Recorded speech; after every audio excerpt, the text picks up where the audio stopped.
it's an all-black affair, bring your white friend.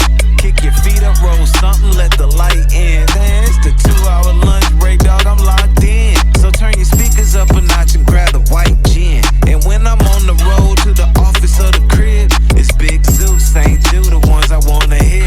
This is that 2-hour lunch break, live from Lady Bird J Lake. Coming to you live, putting on for they city. This is that 2-hour lunch break, live from Lady Bird J Lake. They got everything from the pretty, ugly, and gritty. This is that 2-hour lunch break, live from Lady Bird J Lake. So tune in, my dog, you don't wanna miss nothing. This is that 2-hour lunch break, cause one is for pump face. Don't believe me, ask the city dog, I ain't bluffing. Zeus P, St. Jude, O and me, cap status, same crew, different moves, bigger, pay dues. ATX, what up? Yeah. 512, what up? Yeah. 210, what up? Yeah. 830, what up? Yeah. Hey, y'all ain't think I knew about that, huh? Yeah. Georgetown, where we at? Riverside, all around. Yeah. See the Jarvis where it goes down.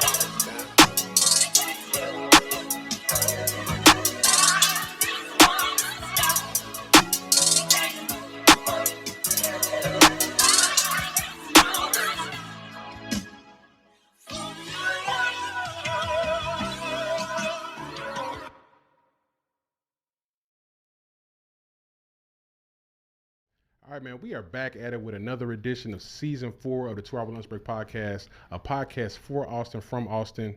We're back at home base, Dawa Studios, downtown Austin, Texas. I'm Trotwood Zeus, one half of the 2-Hour Lunch Break, and I got my co-host. I am Saint, and we are here with a special guest. Shout out to RuDi Devino, one of the founding members of OFCOLOR ATX, and helping with the collaborative effort of the art and design theme here in Austin, Texas, along with artistry, music, entertainment, and things of that nature. Welcome, Brother RuDi. How are you doing? I'm doing well. Thank you for the kind words on the introduction. Man. Oh man, we already know you out here popping. You know what I'm saying? You know what I'm saying? I'm just out here. I can't say what I am, but I'm out here. Gotcha. Man, let's go ahead and get started with with your background, man. So OFCOLOR, man, talk about that. So share with us a little bit like the story behind the inception of OFCOLOR and what inspired you to do it in Austin of all places. Okay. Well, I mean Austin because I was here. I've been in Austin. It'll be 13 years as of July 15th, so like last week. Okay. And so this was about 4 years ago, and so 13. So it was basically in the idea kind of started in 2018. I've been introduced to my current partner. my boy Steve Hatchett. He's out of Chicago. He was. I was introduced to him at an event that Mike threw. Okay, Mike at James. Stinson's that was over in University Park. Okay. And he was like, "Yo, Muhammad Mo from Young Black ATX. Yes. Yeah. He introduced me and Steve to each other at that event, and we just got cool and got to talking. And he was like, like back in Chicago, it's more of a like established art scene. Like I get to see people that are like us actually, making art, doing things. Right. And you're not really seeing that here in Austin. Mm-hmm. And then around the same time, that same article was going around about how Austin was like the fastest growing city with a shrinking black population. Yeah. So that was initially what like sparked the idea of like, what can we do that's different, something else for people to take part of, consume, because like I'm sure we've had plenty of people we know, friends we know, it's like, yo, I can't do Austin, so I'm gonna move to Dallas, I'm gonna move to Houston, I'm gonna just leave the state entirely. 100%. And so it was just kind of from wanting to do something, because if everybody leaves, it's not going to change. So we had our first event at a Carnegie Gallery, is off of Cesar Chavez and Navasota, I believe. Okay. And in the first our first event, it was Shaka. He had some art in there. Me and Shaka go back from like Big shout music out to Shaka. scene. Yeah, Yeah, shout out big Shaka, shout man. out Shaka and Dawa and Key and Mbele. My boy Tobar, my boy Chahari. But that we had done our first event and things had done better than we expected. And started working on other events, but the place that we were using, they had to renegotiate their lease, so we couldn't do that anymore. And then it was a matter of just like finding space to do it. Right. We had done a couple of things at Tillery Bar and Grill, but then pandemic happened, and it was just like, okay, you can't do nothing. Forking all of your, So yeah. about a year and a half later, my boy Tobar, Chris Tobar, he hit up Steve and was like, hey, I want to do something for Juneteenth. Things were starting to get close to like opening back up. Okay. And we was like, all right, well, shoot, let's do it. They wrote me in, and that was how Black Art Weekend initially got started.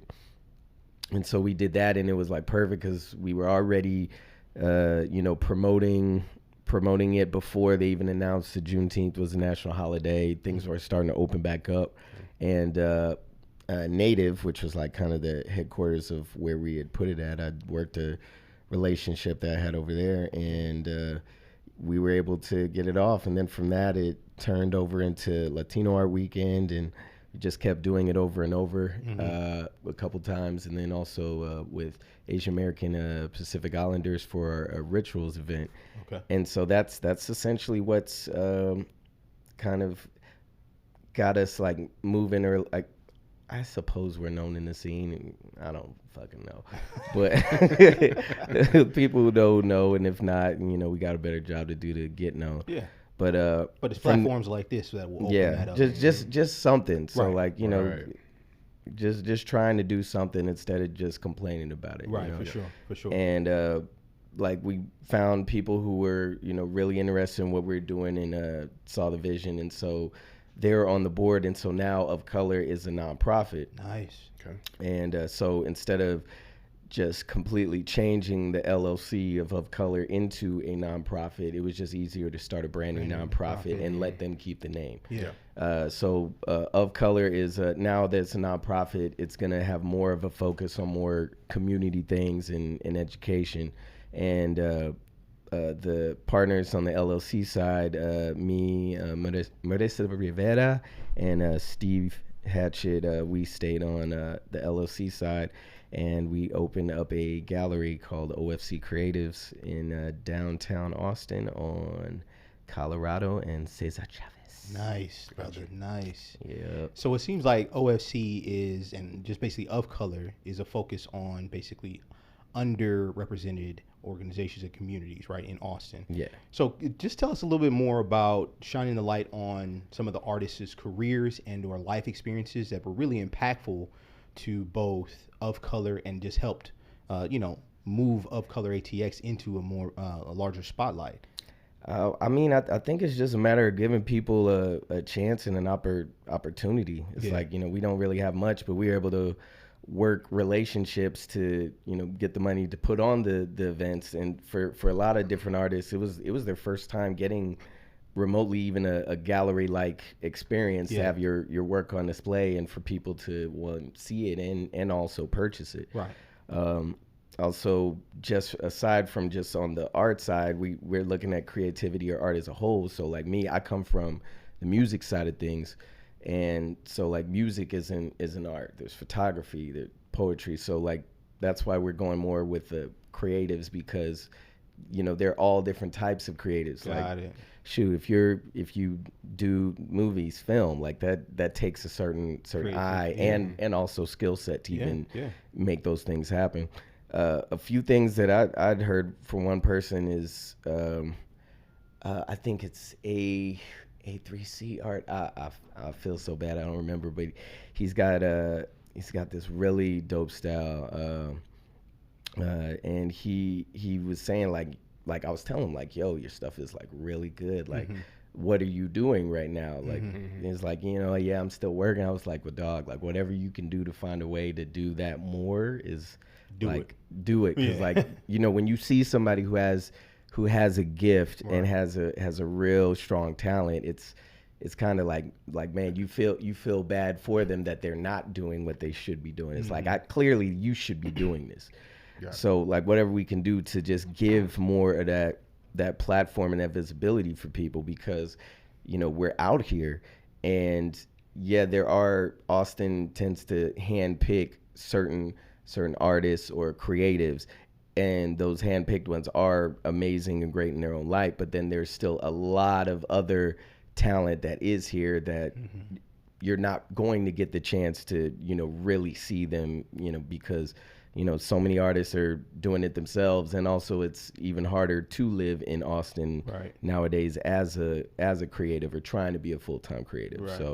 It's just whatever we can do to give them that space. And once you have a space and then people flourish, then they tell another person, and it goes from there. And then before you know it, you have an ecosystem. We're not quite there yet, but we're getting close to really establishing a strong network of both artists, creatives, and also other businesses and artistic businesses or organizations as well. So brick by brick.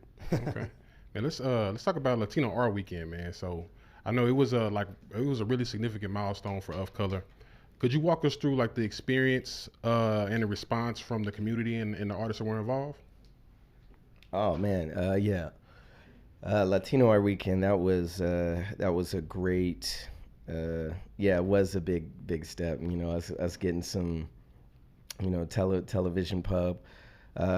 It was something we had already had an idea to do, but it made sense for us to partner with someone that was in the Latino community. So we had known Monica Aldonado around town and just in general, and she had come to Black Art Weekend and really loved what we had done with that, and had wanted to collaborate, and it just seemed at the time like a good fit. And so that just shows what you can do when you have two different communities coming together, even though in a sense also like there are blacks who are Latinos, so there was kind of an intermingling of that as well, because so many, I'm sure there are many cases where there are some who are of a Latin or mestizo descent, but then they don't recognize their black side, or they aren't recognized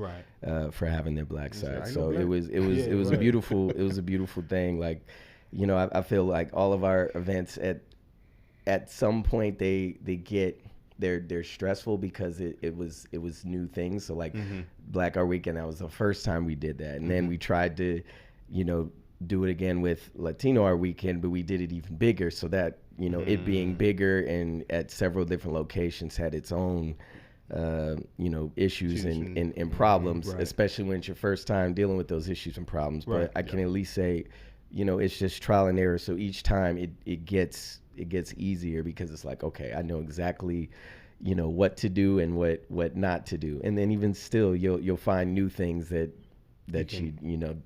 that you don't know what to do. But overall, I would say, we've never had a situation where it's like, the house is on fire. Right. So you mentioned Black Art Weekend. We just got a notification that 2024 Black Art Weekend will be coming. Right. What are some of the new elements? Oh, where'd you get that notification? We talked off air. Boys be researching, boys man. be researching, Do our due diligence. So allegedly. Right, allegedly. Black Art Weekend 2024 is coming back. What can some of your audience expect as far as surprises, or attendees can expect as far as new creative things that you guys hope to put into the fold? Allegedly, of course. Well, what I will say is you can expect what you've seen before and better. That's a year away, and right now the bigger events are more handled by the nonprofit, and so on the OFC creatives and the LLC side, we will be involved, but most of it might be more in an advisory and support role. So like there will be time because we're trying to give them those the keys, because the board that we currently haven't selected, like we believe in them, and they're great. So Nate Ward, Jason Chodo, Kat Saldana, and who am I missing? I'll think of it later. Don't get mad at me. But Hennessy White on you right now. You're right. But we're working it. We're working to see about at least being aside from advisors, also be working on the board. So right now there are no actual like solidified plans of like, oh, this is coming. But I mean we're going to do our best to always step it up another level from the previous year. We had wanted to do something this year, but it just didn't make sense given that the nonprofit had newly been founded. So that's still trying to find its legs and also get the clear separation with the public of like, okay, this is the nonprofit, and this is the gallery, is something totally different, which is hard because typically, like you see me, you think, okay, of color, because I mean, 4 or so years, so it's a little hard to separate the founder from the organization itself, even though like I am that, and I'm always going to be involved some way to provide whatever I can to make sure that it succeeds, even though I'm not going to be the one that's making the main decisions on that side. Gotcha. So either way, whatever happens, I'm fully confident in our board and the ideas that they have and the things that they want to execute. So hey, if you've been to it, you loved it, and so if you love that, then you're gonna love it again. Already, man. So OFCOLOR has done a bunch of different, various art, fashion, music-related experiences, right? So share a particular event or collaboration that, really stands out to you or had like a lasting impact. Oh, really stands out and had a lasting impact. That's a very good question, sir. They're all impactful. Okay. But hold on, no, I'm trying to. It's a good political answer. Right, yeah. You know what? Honestly, I'd have to say the first one, and the reason I say that is because there was a whole bunch of shit that happened with that. Like when it happened, I was in the hospital. Oh wow. Okay. So I had an issue with my appendix where essentially it was, I don't even know if it was burst, but the doctor said there really wasn't much for them to take out. So oh wow. And it had been bothering me for like 2 weeks, and I was just like basically the Thursday night, which it was about to be Friday, I was just like, I'd been traveling. I was like, let me just go see what's up, like, because it's gonna keep bothering me. And they ran me through a scan. They was like, look, either you've got a tumor or it's your appendix. Either way, you're going into surgery tomorrow morning. Yeesh. So I'm seeing all this happen, answering emails, having family and people around me just like, yo, like, chill, sit your ass down. Like it's so, but like it still went off very well and did better than we could have expected. And I only can see it in like video form or pictures or from what other people are saying. But the fact of like what I hear from like the first one and how much people loved it and how it affected it made me proud, because like it was just like 3 of us, and then Marissa, she wasn't part of OFCOLOR, but she had initially was just like, yo, I see what you're trying to do, like how can I help you? And so she helped us out with like finding funding to make it happen. So it was just like seeing how much we did with so little, like it was scrappy. So like the fact that like we made that happen, and that's what like was the springboard for everything else, even though I wasn't there, like that still like stands at the top for me. Like So yeah, the other ones, it's been all kinds of experiences that felt good in their own ways, but the first one is just like that's the baby. So so yeah, first Black Art Weekend. Yeah. So as a nonprofit, the nonprofit side, right? How do you guys of color choose like to support other organizations, and how do you guys choose to, even if you do partner with these community organizations? Why? And if you could talk about maybe potentially discussing one of the favorite outcomes of a partnership that you've created or cultivated. Okay.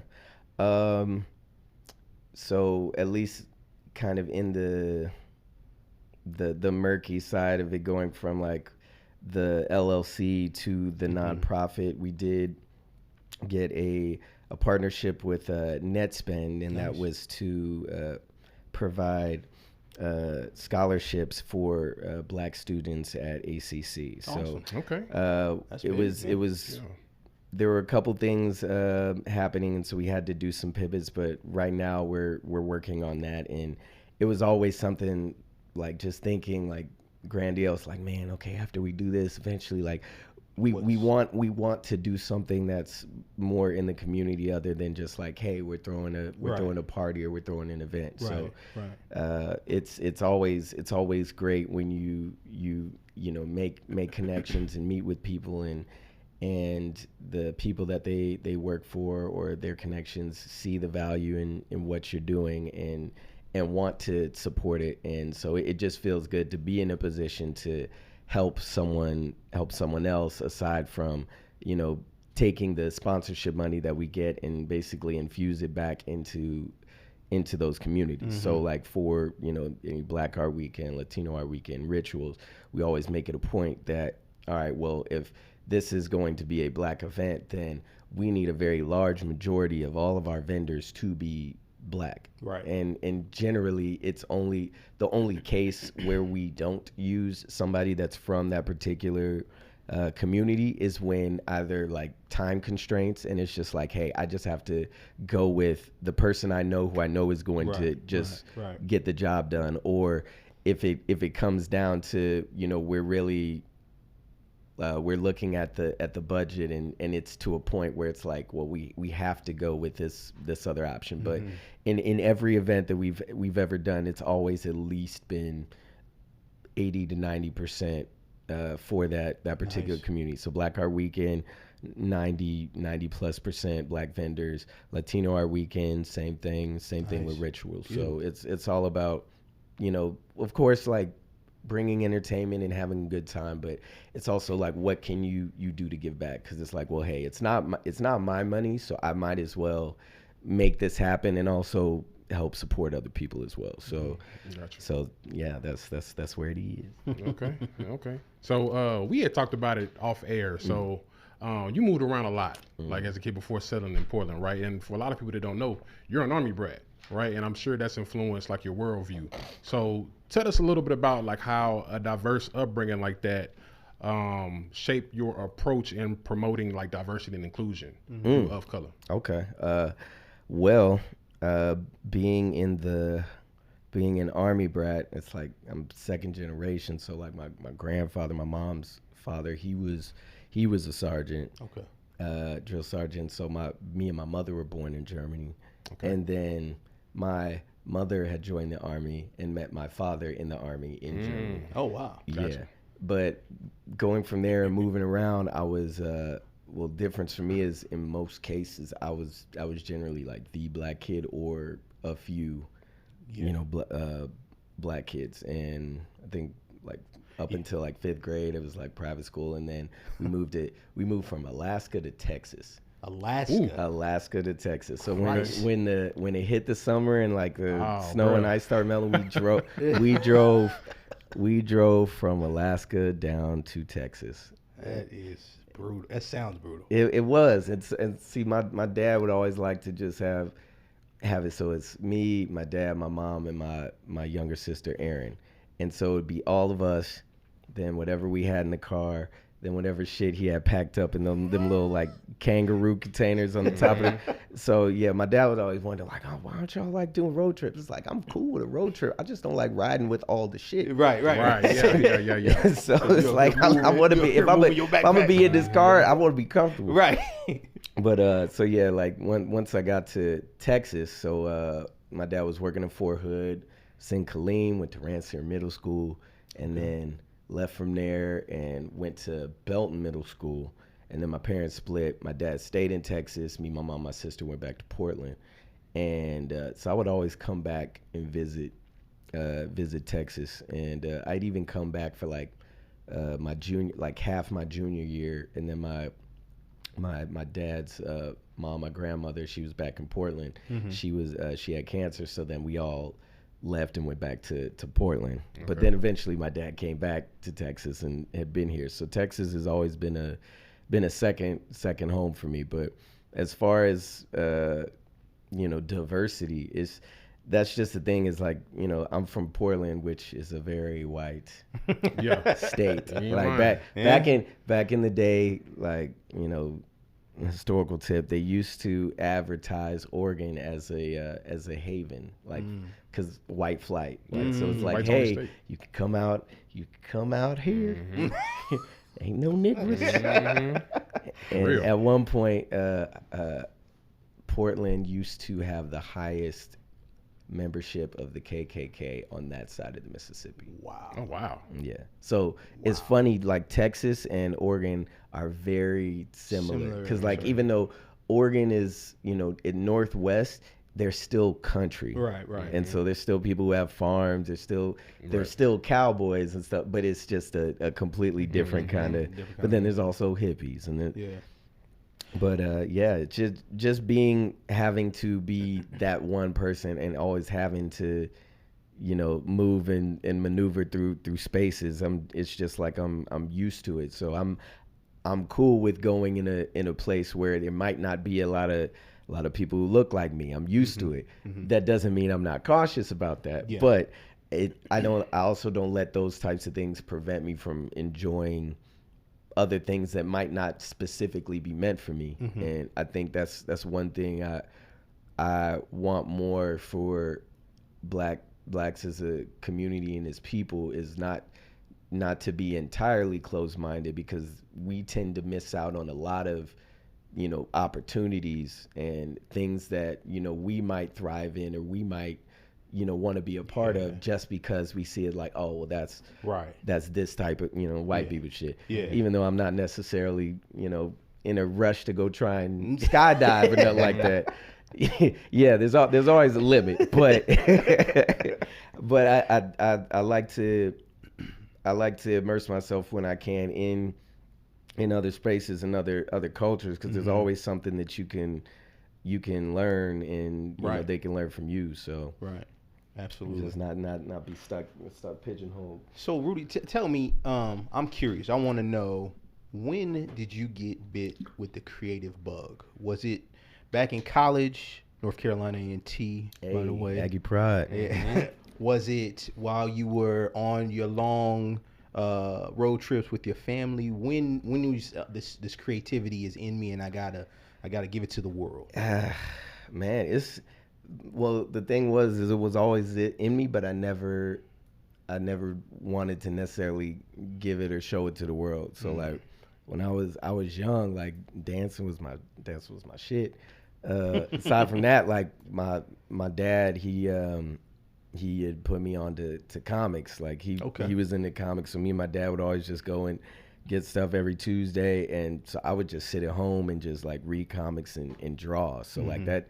So and then music was just always just like there. I'm just memorizing songs on the radio, like listening to music and like trying to like separate the parts in my head. It's always been a thing, but it wasn't until I'd say like I think I was out of college, because when like in high school, like that was when I first kind of started rapping. My cousin of mine, he had a rap group with some of his homies, and the name of the group was called Game Tight, and it was like him and then like Tupac made me like want to rap. So then I would hang out at different events and people I know, and like cypher under the bleachers at a game or something like that, and just that's where it was just kind of like starting to get fun and like writing. But like college was where I felt like took it more serious, and I really wanted to like I really want to like find other people who are into this, and I want to get better. Right. And it wasn't until like I think it was 2005, I was out of college, and my boy Radar Ellis, who is currently a professor at Berklee College of Music in New York. Nice. And he when he was in school, because we used to be roommates at A&T. When he was in school at Berklee, he had a band of his homies, classmates who were like, a lot of them are like doing, like really doing it.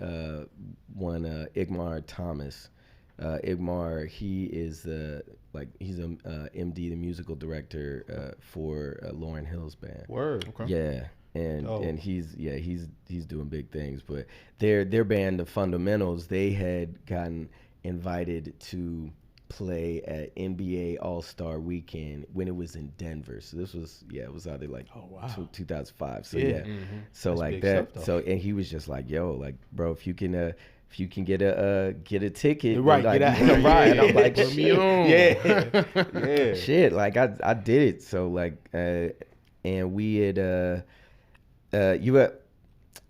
back in the day when they used to have like NBA inside stuff, and Damn, Ahmad Rashad, minute I'm ago. old, I'm showing, and so they would have like the videos and showing what they're doing during All-Star Weekend, where you're in like a convention center and they got all these games and stuff. So like they had us there, but we were off in the side room and like had a stage and whatnot, and they gave us jerseys and all kinds of shit like that. And I got on the stage and I think I don't know what the fuck I said. It might have been freestyle. I think I ended up having to freestyle a little bit because I was trying to memorize the verse like last minute. But like I got up there because I used to have stage fright like crazy, and I got up there. I was like, no, this was not like I'm tripping. Yeah. I'm what I like to say is dugging it. Oh, Okay. Doug cartoon. yeah. Oh yeah. Oh, Gotcha. okay. Is every single time something happens or he's like he want to go talk to Patty Man, like, oh, I'm gonna go ask Patty Mayonnaise to do some homework. He makes up all these scenarios about how it's the worst thing that could possibly happen, and it dugging it. Yeah, trademarked. Yeah. He said it here first. But yeah, like, and that's what made me like, okay, like I can get over this, because I had tried to like rap when I was younger. Like there was so like this was after my parents divorce. We left Texas, so we're back in Portland. Me, my mom, my sister staying at my grandma's house on the southeast side near Gresham. And so like during the summer, Damon Stoudemire's father, he used to run like a vacation, like a Summer camp or something? Summer camp, yeah. So I forgot what it was. This big old church that was like near downtown. So we go there, and they had a like end of summer camp like talent show. And so what most of the kids did, it was majority black kids, is they would just lip sync to songs, and it just kind of like act it out. And I had this, so I had this one song. I don't remember the name of the song, but I remember the name of the group and like who was sampled. It was they were called the Dynamic Twins, and it was essentially the same beat that what's that, Domino, or you can do the 1, 2, but then I can see if I.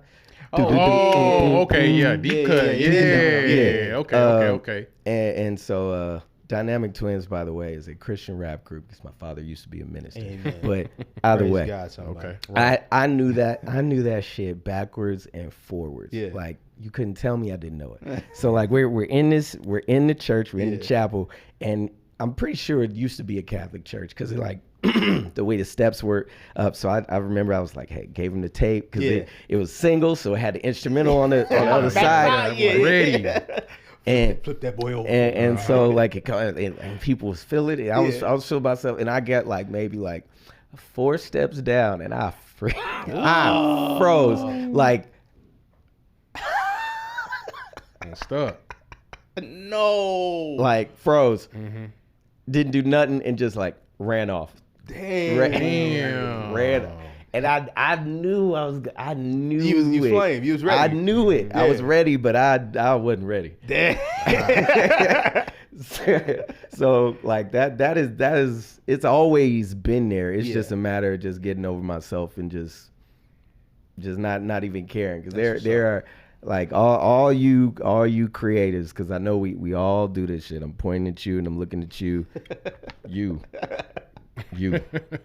We all do this shit. It's not as bad as you think it is. Yeah. That's very true. It's never as bad as you think it is. The consequences of not making a decision are almost always worse than if you made the wrong decision. So if you do nothing, the consequences are way worse if you do nothing than if you chose the wrong thing. Remember that shit. That's a good. Yeah. Finger snap. Right. Boom. Yeah. All right, man. So let's talk about Portland again, man. So Portland. I know that you consider it to be your hometown, right? Yeah. Talk about your experience with the Portland art scene and how that's influenced what you do here. Man, you want to know what's even funny? I have no connection to the Portland art scene. Really? Word. So like for me, Portland is my home, because that's the only place that never changed. Because everywhere I would always like move for 2 years. So it was Germany, then we were in Portland when I was a baby. Then it went from Portland to Maryland. Then it was from Maryland to Alaska. Then it was Alaska to Texas, and then back to Portland. And I would always go to Portland in between that. So my mom's my dad is from Portland. So my dad, his mom, and his family are his sisters are all still in Portland. And then my mom's parents, my grandparents, they were in Portland, but they're no longer alive. But that was home. So every time I came back to Portland, is like I go to grandma's house. I can so that's why that's home to me. But as far as like the art scene, I didn't do as much. I was an inside kid, but there was always things like in Portland. So like my mom used to work in Nike back when I was in 8th grade. She started off as a secretary. Okay. But man, her working in Portland saved me from looking like we were as broke as we were. So always had some shoes. Always right. Yeah. Sample sales. You got the size 9. Said, run that. But like I'd always been into drawing and stuff. So like y'all remember that animated show that Eddie Murphy did called The PJs? Yeah. Yeah. Okay, the studio that made that was in Portland. Word. Yeah. Okay. And so like she had like found out about it and taken me to like go to the studio, and like they kind of did like like so there's always like something creative in Portland, but I was never really like in the art scene as far as like getting older to where I could say that I really like appreciated art like that. Gotcha. Like I'm not even necessarily I wouldn't call myself an art connoisseur. Like I'm creative, and I know what I like, and I know what I feel, and I feel I have pretty good taste. So, but I'm not going to say that I'm an expert at art. Like I didn't take art history. I didn't go to school for that at all.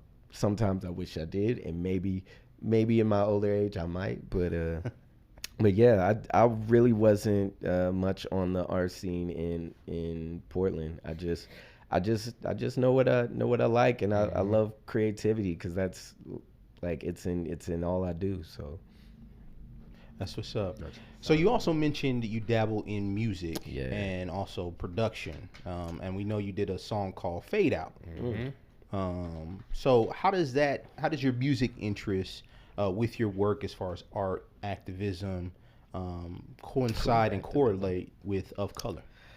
Well, I mean, at all of our of color events, at least all Black Art Weekend, Latino Art Weekend, there's always going to be, music, and because that's a part of that's the world that I come from. That's why I've been in Austin as long as I have been, is because I've been making music. With Fade Out, so that group Cap Yak, I had a verse on that song, and it came from them seeing me perform with my group that I started with here in Austin, Subculture Patriots. Okay. And so they had seen me at a show, and then I had made a connection to them through Lauren Bruno, who used to do the $3 shows, and so she had booked Subculture Patriots before, and so she had a music video, and she was asking for people to help out, and so I helped out, and I was in it with a helmet on my head, but the music or project she was doing was called Sloom, and the producer of that was Delwyn Campbell, who is half of Cap Yak. And so that was how I initially first met him. And then after being there, he reached out and was just like, hey, we've got this, me and my friend have this project called Cap Yak that we're working on, and we think, what you do would work nice with it. Mm-hmm. And that was at least how it started from there. Every group I've ended up in is just, I happen to meet him somewhere, and then it goes from there. That's what's up. Okay, man. So I know Of Color aims to basically cultivate a one-of-a-kind experience for, people of all ages, all races to come together, right? Mm-hmm. Talk a little bit about one event or an initiative that, Of Color did that brought together diverse communities and, created a meaningful experience. Oh, I mean, shoot, which one? I know you got a bunch. all I know you got a bunch. All of them bring communities together, and they all beautiful. Yeah, right. What you trying to say? Right. You saying something? I mean, I feel like all of them have that quality to them. Gotcha. Even though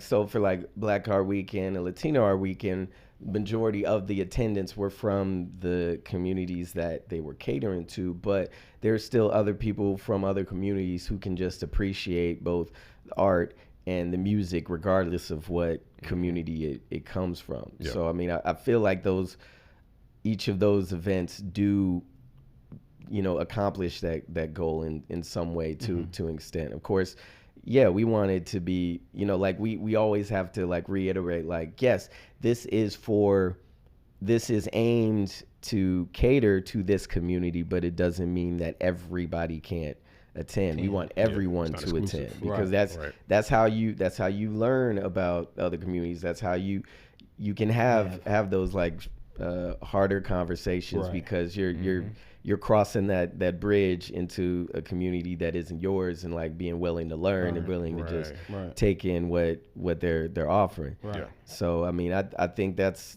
what we do. We do our best to cater to the community it's designed for, but to also be welcoming to those who are outside that community at the same time. Gotcha. So with that as well, as one of the founding members, what do you ideally want to see Of Color become? What is your vision of Color? Man, I know when we were first thinking of ideas and stuff, I was like, man, we could be the next South by Southwest. Hey man, hey man. But I mean, overall, I wanted to. I can't wait to see when the nonprofit is able to bring more ground on the educational side, and really, support and uplift artists and creatives that are trying to reach that level where they're doing what they love for a living. So I see that in the future as being the main thing, is not only us being a platform, but a support system, so that we can help more people transition into being working artists. Dope. Because when you don't have to worry about clocking in and, going somewhere and doing things that you don't necessarily want to do, like just encouraging and giving the tools for people to do what they want to do what they were made to do. And that's it. Like that's what I want to see, is that us just pushing waves of creatives into the world who are able to be self-sustaining, but are also adding to the conversation and adding more to whatever culture they're a part of. So whatever we can do to, push the narrative, push the visibility of creatives of all kinds, that's what I want to see. So just doing that on a larger scale. Dope. Gotcha. All right, man. Y'all hang tight. After a brief intermission, man, we'll get back to it. All right. Don't bust that nut. We'll be right back. Man, we are back from a brief intermission, man. Back with the homie RuDi Devino, right? So, man, right. So we talking about future projects, right? So we've already talked about what you got going on right now for OFCOLOR. So let's talk a little bit about what OFCOLOR plans, like how OFCOLOR plans to expand its reach, and are there like any upcoming projects or collaborations that you can give us like a glimpse of? Well, shoot.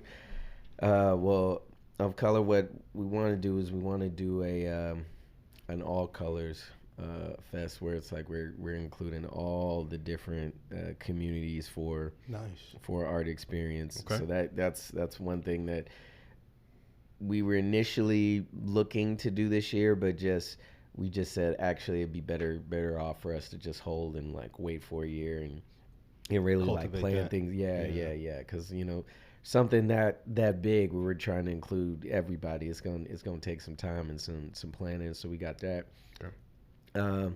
The LC side at the gallery, OFC Creatives, we just like started doing our calendar. So we've got a few things lined up. We've got after hours this Friday night. Okay. From like 1 to 4. And that's always a vibe. My boy Ellie Arbor, he'll be DJing. Aside from that, we've been doing small like music showcases. We had a comedy show the previous week, and that was real cool. That went real well. We currently have the Garden exhibit by Xavier Alvarado that's currently going on until August 20th. We're also planning on being a dedicated space during the West Austin studio tour. Okay. So we're looking to getting that, and there's a lot of different things in the tuck. We're also trying to dip our OFC Creatives, looking to dip our toe more into helping professional creatives get opportunities. Mm-hmm. So looking to see with partnering with different creative or marketing companies to kind of set up a pipeline, so that because there's so many creatives who want to work in these industries and be on those big budgets and work with big brands, but most of the time those big brands want you to have experience. Yeah. So we're working on a partnership with GSD&M. Okay. And they're one of the biggest I want to say a marketing company in Texas. Yeah. Something like that, but we're working on a partnership for that, so we're real excited about that. And I'd already mentioned we're working on that scholarship for Black ACC students of different disciplines, and just I think right now what my main focus is at least on the OFC Creatives, the gallery side, is just spreading the word, getting more people aware that we're there, and then once they know we're there and we're available for renting the space, for throwing small intimate events, it's just a matter of just getting that word out and just bringing more programming. That's what's up. So you talked about OFCOLOR and give us a great gambit of things that are coming in the future. What about RuDi? You got some new music coming, some brand new heat. Talk to us. It would be new to y'all. It's not new. I'm getting to the point where I'm trying to dip my toe back into it because I can't stop it. Mm-hmm. So I have a project called 5D with me and my boy Halston, also known as HB. That project's like been done, so I really just want to get some more, you know, artwork and marketing. I'm trying to debate on whether I'm gonna just drop it and not necessarily care, or like really try and go gung ho. I don't know. There's a lot of stuff where I'm at the point where it's like, man, I have all this different music. Like just put it out and then work on something else. Is that something difficult for an artist? Like, is it hard to turn off when you're in that space or not in that space?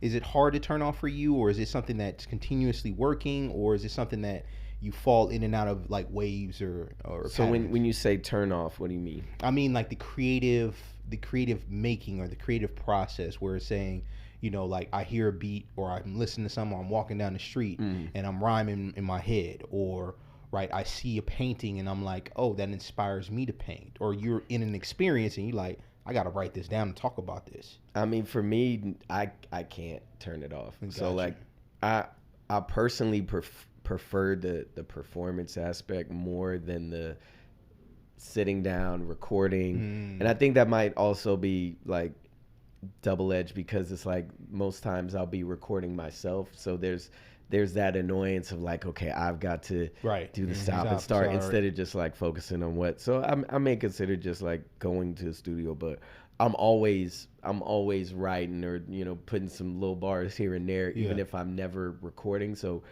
for me, if like something comes to me, I'm gonna start just at least jotting it down while I can, because I know if I don't, I'm gonna forget it. But I got you. For me, I can't turn it off. Damn.